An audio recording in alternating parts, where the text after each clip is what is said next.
Hello, Hive. Welcome back for another chapter of Charlotte's Web.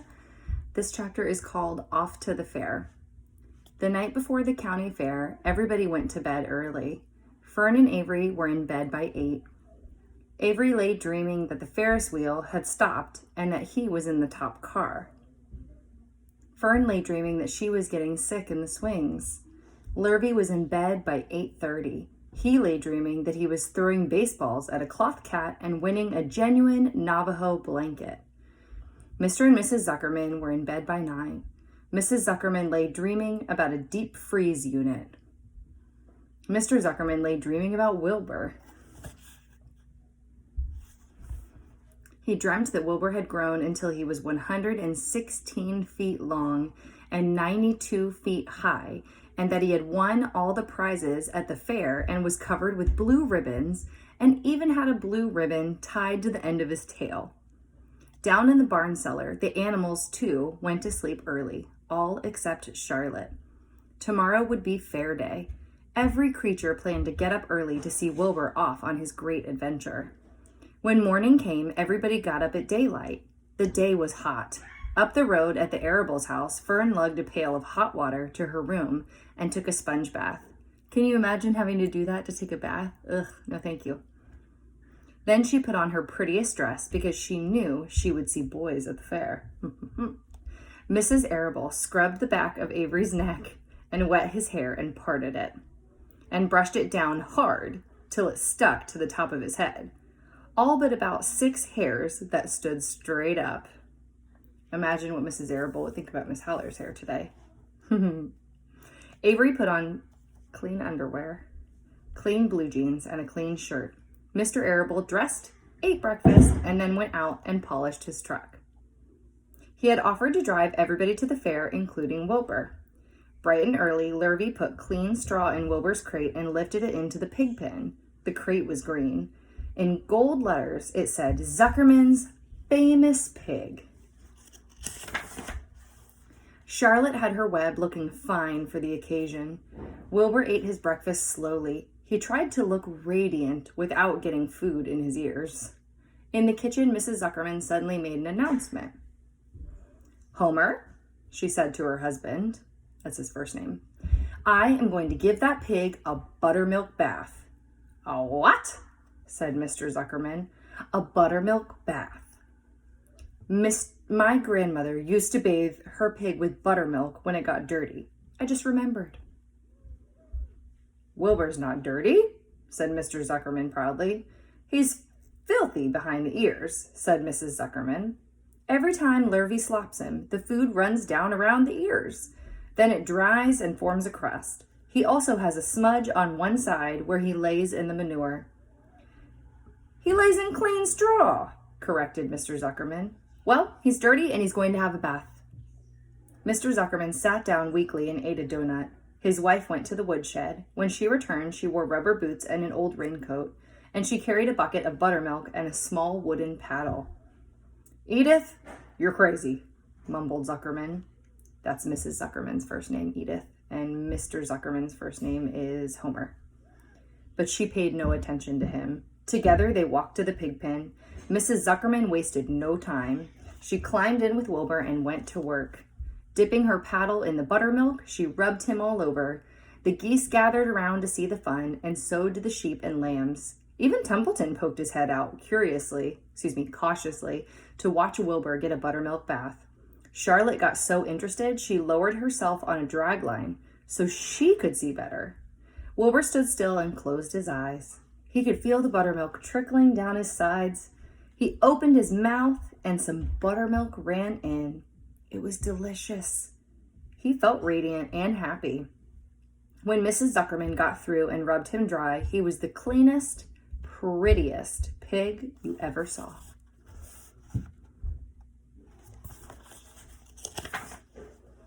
He was pure white, pink around the ears and snout and smooth as silk.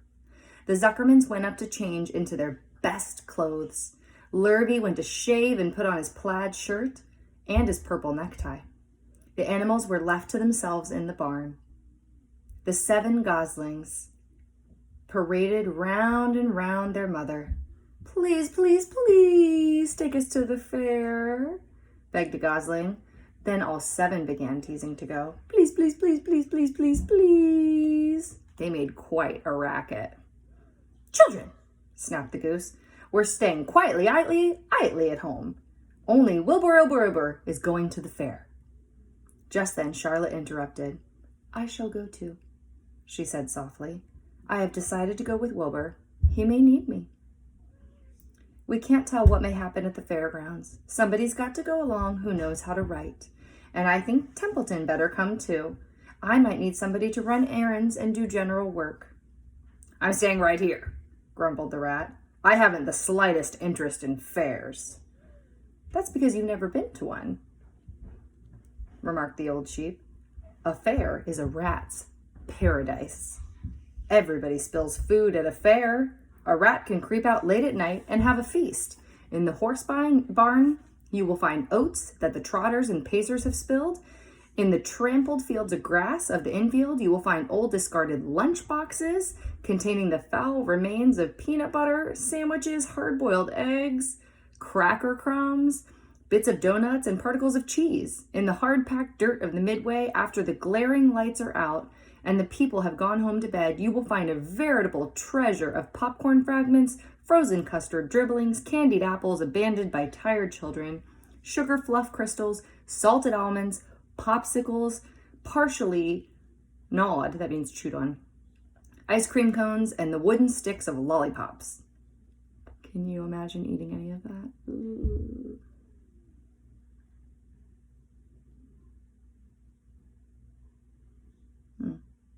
Everywhere is loot for a rat, in tents, in booths, in haylofts. Why, a fair has enough disgusting leftover food to satisfy a whole army of rats. Yuck.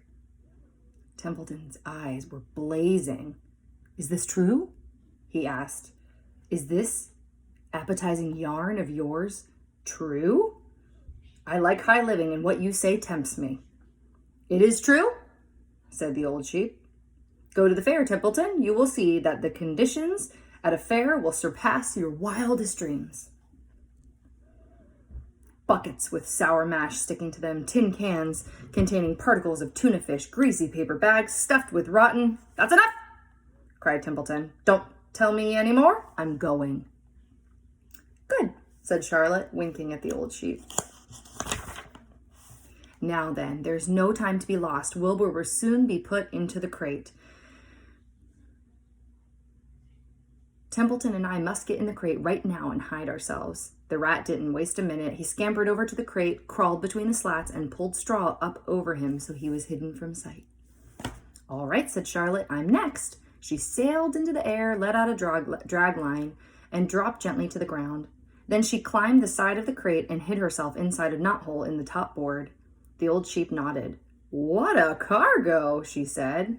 That sign ought to say Zuckerman's famous pig and 2 stowaways. Look out, the people are coming, shouted the gander. Cheese it, cheese it, cheese it. The big truck with Mr. Arable at the wheel backed slowly down toward the barnyard. Lurvy and Mr. Zuckerman walked alongside. Fern and Avery were standing in the body of the truck, hanging on to the sideboards. Listen to me, whispered the old sheep to Wilbur. When they open the crate and try to put you in, struggle.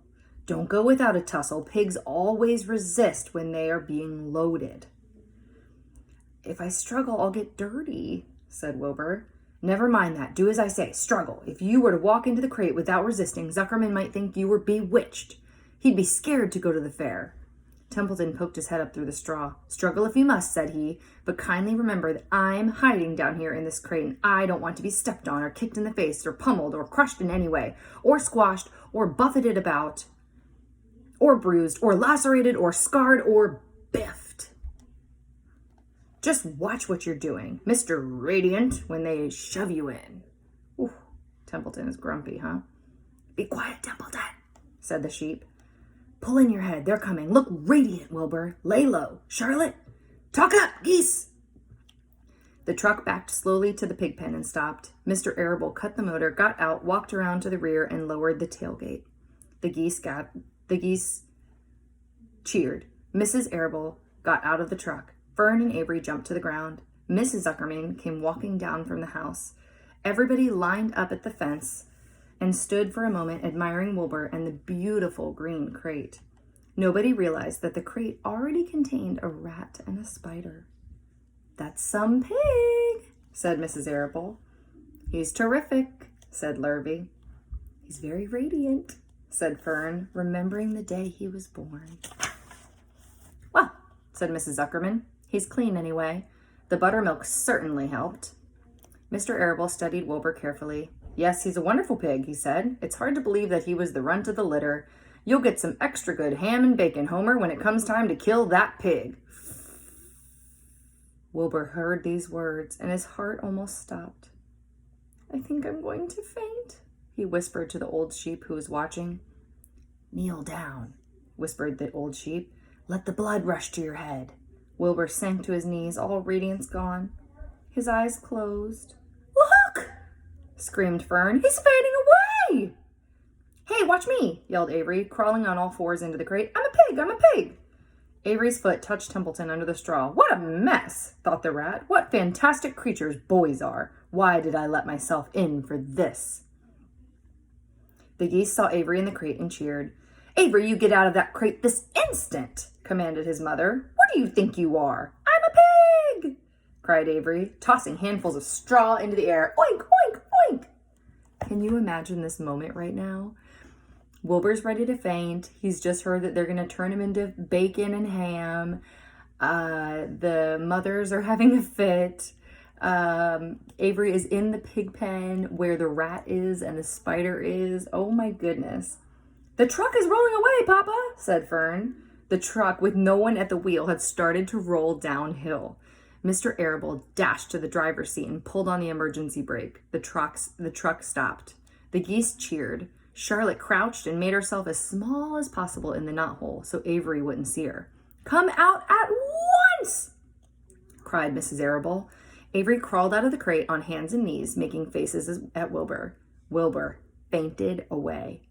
"The pig is passed out," said Mrs. Zuckerman. "Throw water on him." "Throw buttermilk," suggested Avery. The geese cheered. Lurvy ran for a pail of water. Fern climbed into the pen and knelt by Wilbur's side.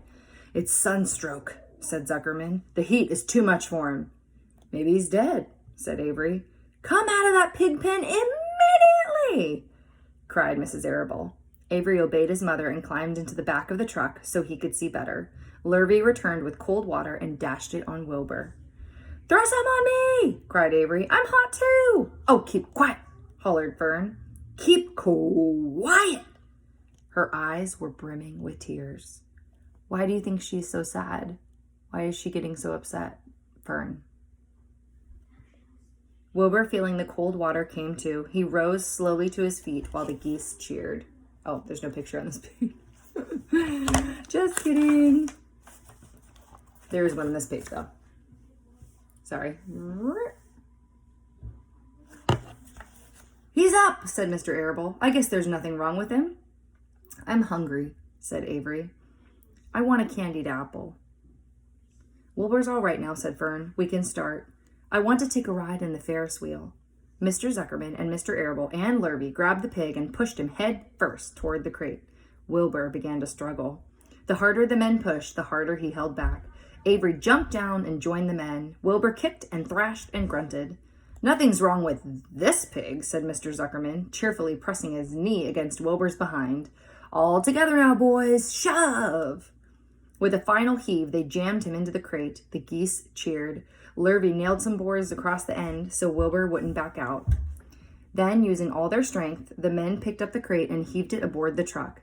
They did not know that under the straw was a rat, and inside a knothole was a big gray spider.